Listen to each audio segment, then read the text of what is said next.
और वहीं दुर्ग में बजरंग दल के कार्यकर्ताओं ने बढ़ते ध्वनि प्रदूषण और आपराधिक गतिविधियों के खिलाफ ज्ञापन दिया। छत्तीसगढ़ बजरंग दल के कार्यकर्ता दुर्ग जिला मुख्यालय पहुंचे, जहां उन्होंने दुर्ग शहर में बढ़ते ध्वनि प्रदूषण व आपराधिक गतिविधियों के विरुद्ध ज्ञापन देते हुए शासन व प्रशासन से अनुरोध किया कि दुर्ग शहर में लगातार ध्वनि प्रदूषण, नशे के कारोबार व आपराधिक गतिविधियों पर जल्द से जल्द रोक लगाएं।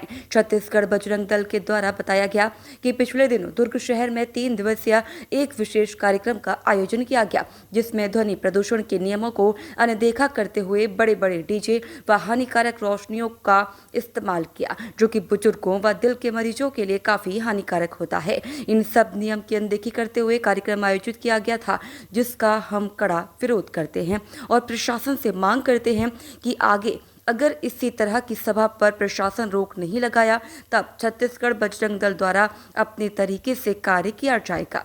दुर्ग से दीपमाला सिन्हा की खास रिपोर्ट। इस मामले को लेकर आए हैं कि विगत दिनों जो समुदाय विशेष द्वारा जो कार्यक्रम आयोजित किया गया, उस पर रात्रिकालीन इतने भारी संख्या में डीजे बजाया गया है और शहर में कोलाहल अधिनियम के तहत इतना हल्ला हुआ है, इतनी तकलीफें हुई है जन सामान्य को।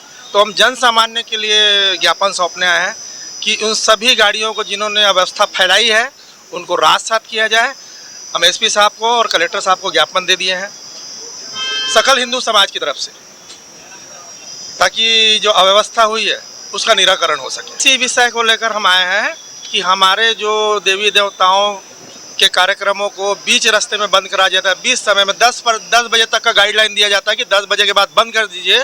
दुर्गा पंडालों को भी बंद करा दिया जाता है कि 10 बजे के बाद, लेकिन यहाँ पर ऐसा देखा जाए और इतने भारी मात्रा में 4-4, 22-22 चक्के का जो ट्रक में इतना भारी साउंड कि आदमी सुनेगा उसका हार्ट अटैक हो जाए।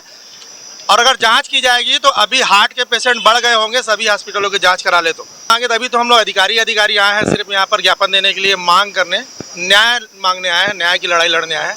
नहीं तो हम लोग सड़क की लड़ाई करें, जिसके लिए हमारे पास संवैधानिक अधिकार है। संगठन प्रभारी बजरंग दल ईश्वर गुप्ता। हमारी ऐसी है कि आप देख सकते हैं, जब भी चुनरी यात्रा माता की, जब नवरात्रि पर्व आता है हमारा हिंदुओं का, तब प्रशासन को बहुत सारी तकलीफें होती है। तकलीफें ऐसी होती है कि 10 बजे तक डीजे बजेगा, 10 बजे के बाद बजा तो जब्ती हो जाएगा, उसमें कार्रवाई होगी।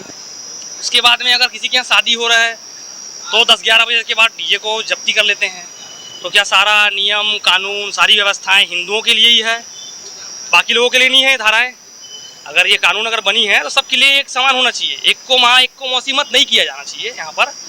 अगर यहाँ पर रात में अगर हम लोग चुनरी यात्रा निकालते हैं तो प्रशासन की तरफ से एक मैसेज आता है कि आप लोग क्या एक मीटिंग किया जाएगा, नहीं सभी डीजे को जब्ती कर देंगे हम। तो भाई हमारे लिए नियम कानून है क्या? सारा नियम कानून, अगर नियम कानून बना है तो उनको ही पालन करना पड़ेगा।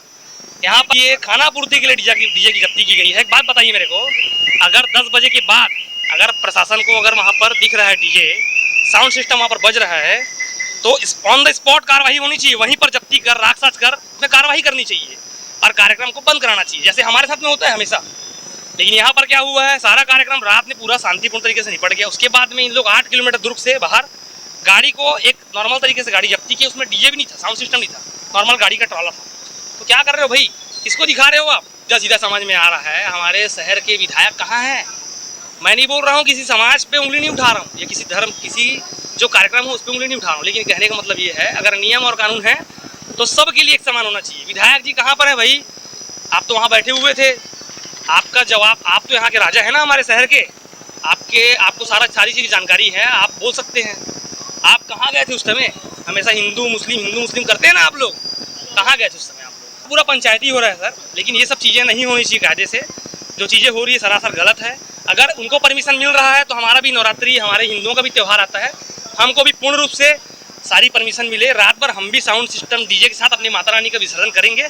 अगर किसी प्रकार से अगर आपत्ति है प्रशासन को तो अगर यहाँ कार्रवाई हुई तो ठीक है, वैसी खानी पूर्ति की कार्रवाई हम पे भी करे, हम भी चला लेंगे सब चीज़ों को, कोई दिक्कत नहीं है। मेरा नाम कुशल तिवारी, छत्तीसगढ़ बजरंग दल विभाग। कुछ दिन पहले हमारे हिंदू समाज के द्वारा एक बाराती लिया गया था। सीएसपी सर के जस्ट ऑफिस से वहाँ से निकला, तुरंत थाना में फ़ोन कर दिया गया कि इस डीजे को जब्त करा दो। जबकि 9 बजे रात ही था ना, यहाँ तो रात 2 बजे, 1:30 बजे, 3 बजे तक यहाँ डीजे चल रहा था। क्या भेदभाव ऐसा होगा ना तो हम लोग नहीं सहेंगे। शासन प्रशासन को भी अगर हाथ में लेना पड़ेगा तो हम ले लेंगे, कोई दिक्कत नहीं है। जय जय श्री राम। महाराज इंद्रजीत, दुर्ग जिला सत्संग प्रमुख बजरंग दल। उर्स के कार्यक्रम में रात भर डीजे बजा, जबकि नियम ये है कि 10 बजे के बाद आपको कोई साउंड सिस्टम बजाना नहीं है। उसके बाद तय सीमा से कहीं ऊपर जाके बजा है। और जो एसडीएम के यहाँ परमिशन लेने का फॉर्म होता है उसमें स्पष्ट लिखा हुआ है कि आपको यातायात बाधित नहीं करना, अन्यथा कड़ी कार्रवाई होगी। और 3 दिन 3 रात पूरी तरह से यातायात बाधित है। तो हिंदुओं पे जो ये नियम कानून लागू होता है दुर्गा पूजा गणेश पूजा में, सही है, होना चाहिए, लेकिन फिर वो नियम सबके लिए होना चाहिए, सब पे लागू होना चाहिए। और अभी जानकारी मिली है कि इस उर्स कमेटी के जो अध्यक्ष है वो प्रकाश देश लहरा जी, जो कि एक हिंदू है।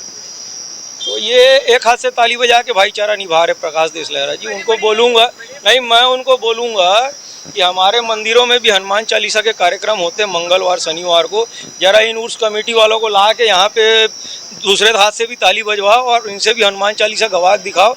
आप तो बहुत कव्वाली गा रहे हो और सुन रहे हो। और ये जो भाजपा के नेता है इनको तो मैं स्पष्ट बोल दूँ, आप सनातन धर्म की रक्षा के उद्देश्य से ये पार्टी बनी है। सबका साथ सबका विकास होगा, लेकिन तुष्टीकरण किसी का नहीं होगा। और ये जो मंच में जाके बैठ रहे हैं, जहाँ स्पष्ट समझ आ रहा है कानून का उल्लंघन हो रहा है और इस प्रकार के वाहियात कार्यक्रम हो रहे हैं, तो वहाँ पे आपकी उपस्थिति मतलब कहीं ना कहीं आपकी भी मौन समर्थन है। तो आप चेत जाइए, जनता है, फर्श से अर्श पर बिठाना भी जानती है और अर्श से फर्श पे भी लाना जानती है। मैं प्रफुल्ल पटेल, हिंदू जागरण मंच और विचार क्रांति अभियान से, और दुर्ग जिला। हम 1 तारीख को जो उर्स का विषय लेके आए थे कि अभी हम देख रहे हैं कि 4 से 5 साल इन लोग बाहर से बड़े बड़े डीजे बड़े बड़े गाड़ी ला के अंधाधुन बजाते हैं और पूरा शहर को परेशान करते हैं। अभी हम 1-2 साल से ये भी देख रहे हैं कि हिंदू जो तीज त्यौहार रहता है उसमें एक बेस एक टॉप और हिंदू समिति है, हिंदू सर्व हिंदू जो समाज है वो सब मानते हैं इस कानून को, लेकिन इनके लिए कोई कानून नहीं है। बाजू में जिला अस्पताल है, पीछे डिलीवरी वार्ड है 2 बिस्तर वाला, सैकड़ों की संख्या में मरीज है। हमने 1 तारीख को ज्ञापन भी दिए थे इस विषय में, लेकिन इन लोग अभी हमें बता रहे हैं कि कार्रवाई की है करके। लेकिन मैं बोल रहा हूं कि जब उन लोग का कार्यक्रम खत्म हो गया, शहर से 2 किलोमीटर 3 किलोमीटर दूर में जाके कौन से कार्रवाई कर रहे हो भाई? और हमारे जो राजनेता हैं दुर्ग के, विधायक बोलो या महापौर बोलो, जब ये दोनों गलत है, आप देख रहे हो कि रात में 10 बजे के बाद तो ये लोग कार्यक्रम चालू कर रहे हैं उर्स का। और डीजे का तो गाड़ी का जो कोई लिमिट ही नहीं है, ना लाइट का लिमिट है ना साउंड का लिमिट है, उसमें इन लोग मुख्य अतिथि बन के आए हैं। और हम चाहते हैं कि उर्स कमेटी के जो मुख्य वो है अध्यक्ष, उनके ऊपर भी कार्रवाई होना चाहिए, क्योंकि हम लोग देख रहे हैं कि 3 से 4 साल तक के पता नहीं कहाँ से व्यापारी आते हैं, नशा पत्ती करते हैं कोने काने में बैठ के। अभी 2 साल पहले मर्डर भी हुआ था, लगातार 2 साल पहले उर्स के समय मर्डर भी हुआ था, लेकिन प्रशासन के हम लोग वो दिए हैं, लेकिन इसमें कोई कार्रवाई नहीं हो रहा है। अगर हम एक चीज़ देख रहे हैं कि अगर हम और देखते हैं, अगर इसमें कार्रवाई नहीं होगा तो फिर हम अपने स्तर से कार्रवाई करेंगे। फिर अगर कुछ ऊपर नीचे होता है तो बिल्कुल कतई हमें ना बोले कि हमें आप पहले क्यों नहीं बताए गए, हमारे संज्ञान में क्यों नहीं लाए गए। उसके जिम्मेदार होंगे शासन और प्रशासन और दुर्ग के जितने नेता हैं वो, क्योंकि आज महापौर मैडम छोटे छोटे कचरा को इकट्ठा कर रही है, किलो 2-2 किलो के। आज यहाँ कई सैकड़ों में यहाँ कचरा पड़ा था। अच्छा, उसके बाद कई करोड़ रुपए का वो जो जमीन है अभी जामा मस्जिद, उसमें हम लोग भी उसमें वो किए थे, क्या बोलते, सहयोग किए थे। सहयोग नहीं, जामा मस्जिद में सहयोग नहीं किए थे भैया, उसमें आपत्ति लगाए थे। जब बेसमेंट खुदाई हो रहा था, आज 2nd फ्लोर का उसमें हो रहा है, ढलाई हो रहा है, और वहाँ कम से कम 10 बार निगम का उन लोग के पास चला गया है नोटिस, लेकिन कोई वो नहीं है, उन लोग को डर है। कंटिन्यू जहाँ 10-20 लेबर चलते थे, अब तो 100 की संख्या में लेबर चल रहे हैं। रोज कंस्ट्रक्शन का काम खूब तेजी से चल रहा है। मैं यही बोल रहा हूँ, हमने महापौर मैडम जी को छोटे छोटे फुटपाथ में जो साफ फल सब्जी बेच रहे हैं अतिक्रमण दिख रहा है, लेकिन इतना बड़ा करोड़ों के जमीन में जो लोग अतिक्रमण कर रहे हैं वो लोग नहीं दिख रहा है क्या आपको? मैं प्रदीप सिन्हा, हिंदू जागरण मंच, दुर्ग नगर से।